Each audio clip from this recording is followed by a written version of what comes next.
네, 그러면 우리 스타트업이 지식재산권 관련된 분쟁에 휘말렸을 때 우리는 어떻게 대응해야 할까요?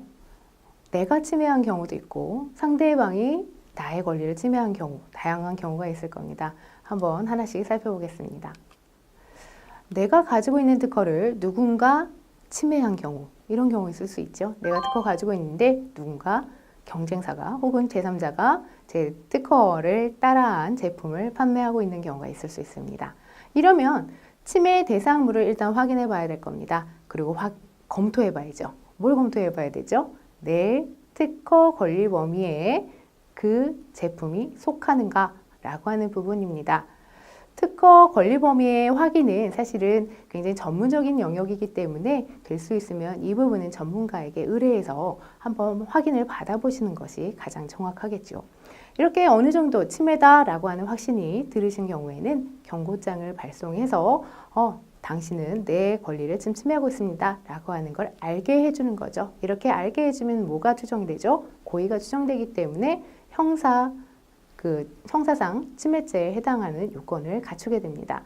침해금지 가처분을 통해서 침해 행위를 중단시킬 수가 있고요. 그 이외에도 침해금지 청구, 본안을 바로 들어갈 수도 있고 손해배상을 해라 라고 하는 손해배상 청구를 할 수도 있습니다. 형사적으로 형사 고소를 할 수도 있고요. 바로 고소라던가 손해배상 청구에 들어가기에 앞서서 내 권리 범위에 당신이 하고 있는 그 사업, 그 제품이 속합니다. 당신은 침해입니다. 라고 하는 걸 확인하는 권리범위 확인 심판이라고 하는 것이 있습니다. 이 권리범위 확인 심판을 통해서 침해인지를 다시 한번 확정짓는 심판을 진행할 수도 있습니다. 또 한 가지는 그쪽에서 순순히 죄송합니다. 제가 이 기술을 꼭 쓰고 싶은데 이에 대해서 로열티를 드리고 사용하겠습니다. 라고 이제 협상을 들어가는 경우가 생길 수가 있겠습니다.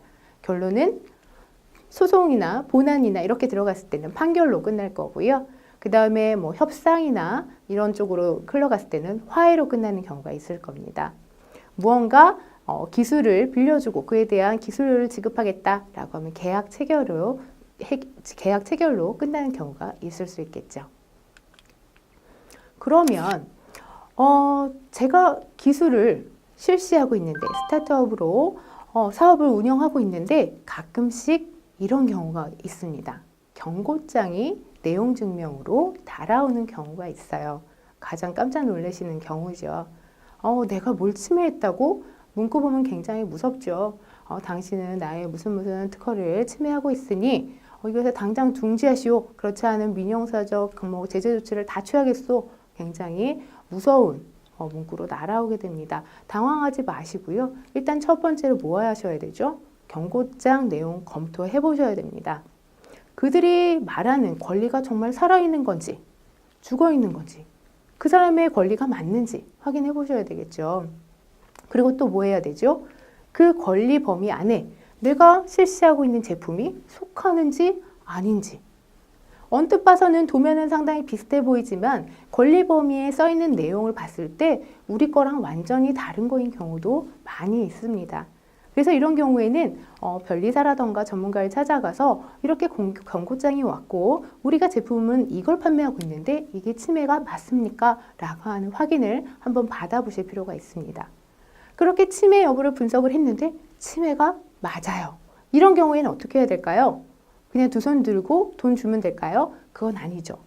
침해는 맞다라고 하더라도 그 특허 자체에 허점이 있을 수 있습니다. 그 특허가 혹시 출원 전에 다 알려진 건데 그 사람들이 착오로 등록받은 건 아닌지 확인해 봐야 돼요. 그게 이제 무효 자료 조사라고 하는 겁니다.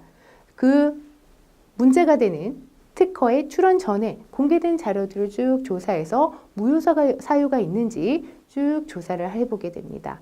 종합적인 종합 검토를 통해서 이제 법적으로 어떻게 진행해야 될지 이제 결정을 내리게 되겠죠. 중간에 이제 상대방에게 적절하게 회신하는 것도 진행을 해야 될 겁니다. 조금 더 자세히 들여다보겠습니다. 누군가 나에게 경고장을 날렸습니다. 본인의 특허를 침해했다는 이유죠. 이런 경우에 뭘 검토해야 되는지 조금 더 자세히 살펴볼게요. 첫 번째, 권리 범위를 검토해야 됩니다. 권리 범위를 검토하기에 앞서서 일단 특허가 살아있는 건지 한번 살펴봐야 되겠죠. 살아있고 보낸 사람의 특허가 맞고, 이런 경우에는 첫 번째, 직접적으로 이거 침해에 해당하는지 살펴봐야 됩니다. 문헌 침해라고 앞전에 말씀을 드렸는데요.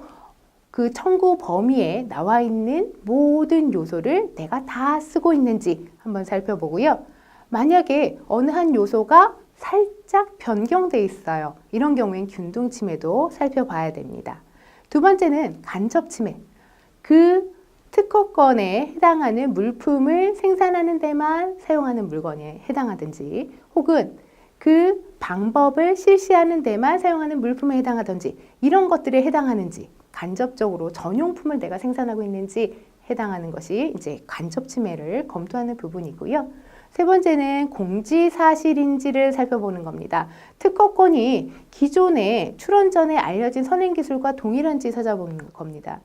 만약에 특허 발명이 기존에 출원 전에 알려진 거랑 동일한 경우에는 권리 범위에서 제외시킨다라고 하는 이론이 있어요. 이게 바로 공지사실 제외라고 하는 건데요. 이런 경우에는 좀 항변할 수 있는 여지가 생깁니다. 또 한 가지, 자유기술의 항변이라고 하는 게 있습니다.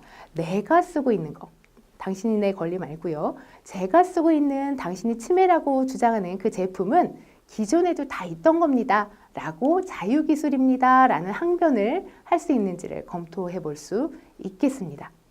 만약에 이렇게 검토했는데 침해에 해당해요. 그럼 그 다음 단계로 넘어갈 거고요. 침해가 아니다. 라고 확신이 든다. 라고 하면 소극적 권리범위 확인 심판이라는 걸 할 수 있습니다. 이건 뭐냐면요. 나는 당신의 권리 범위에 해당하지 않는 물품을 생산하고 있습니다. 라는 것을 심판을 통해서 확인받는 겁니다. 또 한 가지는 침해가 아니다 라고 하는 경우에는 답변서를 다시 보내야죠. 내가 봤더니 이러이러한 이유로 인해서 나는 당신의 특허권을 침해하고 있지 않은 것 같습니다. 라고 해서 답변서를 송부할 수도 있겠습니다. 두 번째는요. 침해에 해당해요. 두 번째 단계로 넘어왔죠. 침해에 해당하면 거기서 두 손 들고 나가는 게 아니라 뭘 봐야 된다고 그랬죠? 그 특허 혹시 흠결은 없는지 한번 살펴봐야 되겠죠. 출원 전에, 그 특허의 출원 전에 혹시 오픈된 기술하고 똑같거나 유사한지를 좀 살펴봐야 됩니다. 또 한 가지는 혹시 명세서를 기재를 했는데 말도 안 되게 기재를 했어요. 혹은 요건에 맞지 않게 기재했어요.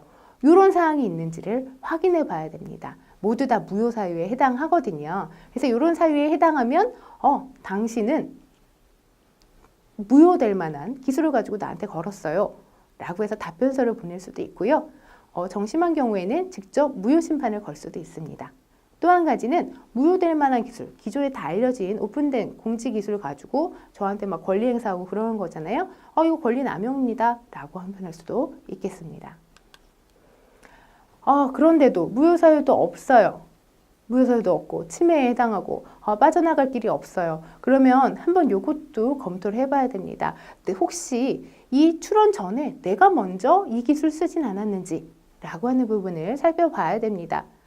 특허법은 산업을 보호하는 법이기 때문에 특허 출원 이전에 누군가 기술을 사용해서 사업을 하고 있다라고 하면 그 사업 범위 안에서는 사용권, 실시권을 보장해 줍니다. 법적으로 보호해주는 선사용권이 있어요.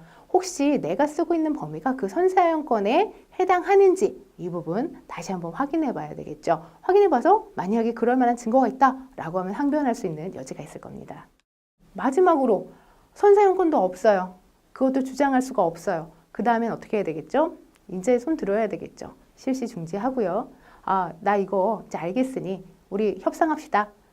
내가 이거 실시권 받을 테니 얼마 주면 되겠소? 라고 하는 실시권 설정, 로열티 협의 이런 대응 조치들을 진행을 해야 되겠죠.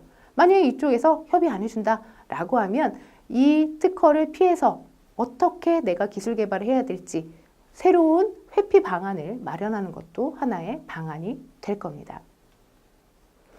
그래서 특허 분쟁은 언제 어떻게 누구에게 발생할지 모릅니다. 그래서 스타트업이라고 하더라도 특허 조사라던가 그 특허권 확보라던가 이런 것들을 게을리하지 마시고요.